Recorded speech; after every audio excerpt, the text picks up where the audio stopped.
Assalamualaikum warahmatullahi wabarakatuh. Halo teman-teman online semuanya, selamat datang di video pembelajaran kali ini. Saya Dede Tania, mahasiswa manajemen dengan NIM 2425203 semester 1 di SIE Gema Widya Bangsa. Dalam video kali ini, kita akan belajar bersama-sama mengenai lingkungan organisasi bisnis. Di dalam dunia bisnis yang dinamis, organisasi harus mampu beradaptasi dengan berbagai faktor eksternal dan internal yang mempengaruhi operasional mereka. Lingkungan organisasi bisnis mencangkup berbagai elemen seperti ekonomi, politik, kemudian sosial, teknologi dan budaya yang secara langsung ataupun tidak langsung itu semua mempengaruhi keputusan dan strategi yang diambil oleh sebuah perusahaan. Baik, di sini saya akan membahas 3 poin. Yang pertama yaitu definisi, yang kedua yaitu jenis-jenis lingkungan organisasi bisnis, dan yang ketiga yaitu analisis lingkungan organisasi bisnis.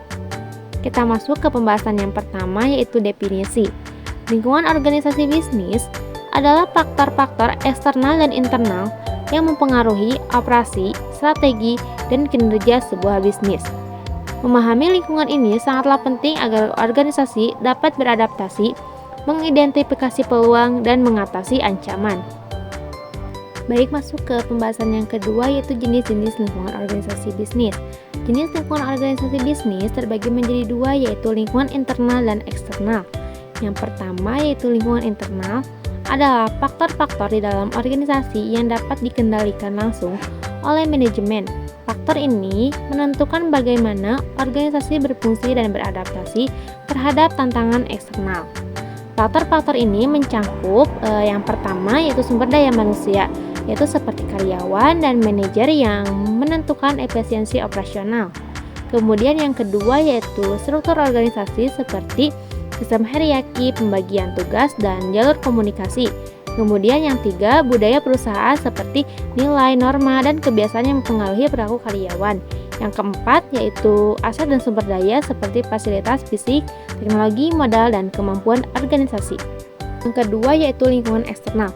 Lingkungan eksternal adalah faktor-faktor di luar organisasi yang tidak dapat dikendalikan secara langsung, tetapi mempengaruhi operasional bisnis. Lingkungan ini terbagi menjadi 2 yaitu lingkungan mikro dan makro. Yang pertama yaitu lingkungan mikro adalah faktor-faktor eksternal yang memiliki hubungan secara langsung dengan aktivitas dan operasional perusahaan. Faktor ini mempengaruhi bagaimana perusahaan berinteraksi dengan pasar dan pihak-pihak yang terkait secara langsung.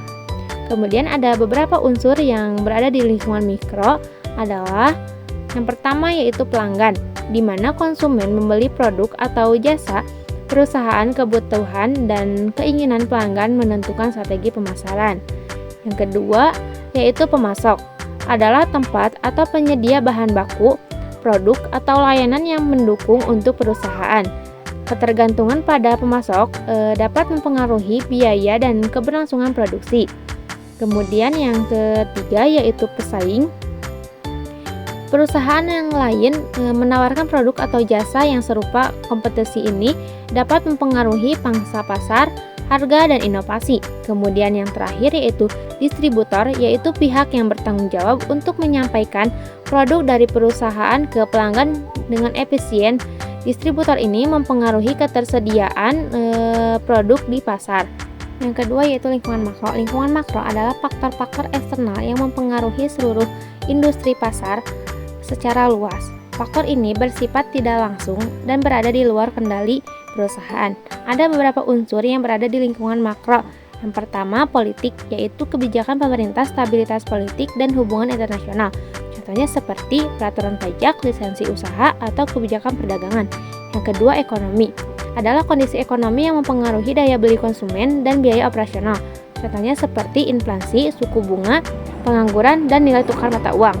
Yang ketiga, nilai sosial, seperti budaya, nilai-nilai masyarakat, gaya hidup, dan demografi populasi. Contohnya seperti perubahan tren konsumen atau kebutuhan berdasarkan usia. Kemudian teknologi, yaitu suatu inovasi dan perkembangannya teknologi yang mengubah cara berbisnis. Contohnya seperti e-commerce atau kecerdasan buatan AI atau otomatis produksi. Kemudian lingkungan alam, yaitu faktor lingkungan seperti perubahan iklim, ketersediaan sumber daya alam, dan isu keberlanjutan. Contohnya seperti regulasi, pengelolaan limbah, dan pelestarian lingkungan. Dan yang terakhir adalah hukum, peraturan dan perundang-undangan yang mengatur aktivitas bisnis. Contohnya seperti hukum ketenagakerjaan, hak cipta, dan perlindungan konsumen. Masuk ke pembahasan yang ketiga, yaitu analisis lingkungan bisnis. Adalah proses mengevaluasi faktor-faktor internal dan eksternal yang mempengaruhi operasi, strategi, dan kinerja perusahaan. Tujuannya adalah untuk memahami kondisi saat ini, mengidentifikasi peluang, dan mengatasi ancaman agar bisnis tetap kompetitif dan berkembang. Metode analisis lingkungan bisnis ini digunakan untuk memahami faktor internal dan eksternal yang mempengaruhi bisnis.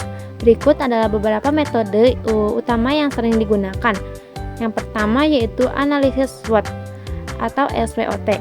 Adalah metode untuk mengevaluasi yang pertama itu strength atau kekuatan, yaitu suatu kegiatan unggul internal yang dimiliki perusahaan. Yang kedua yaitu weakness atau kelemahan, adalah kekurangan internal yang perlu diperbaiki. Yang ketiga yaitu opportunity atau peluang, adalah faktor eksternal yang dapat dimanfaatkan untuk berkembang. Yang keempat yaitu threats atau ancaman, yaitu resiko eksternal yang dapat menghambat bisnis. Analisis SWOT ini juga dapat membantu perusahaan menentukan strategi yang sesuai dengan kondisi saat ini. Yang kedua yaitu PESTEL, ini singkatan ya.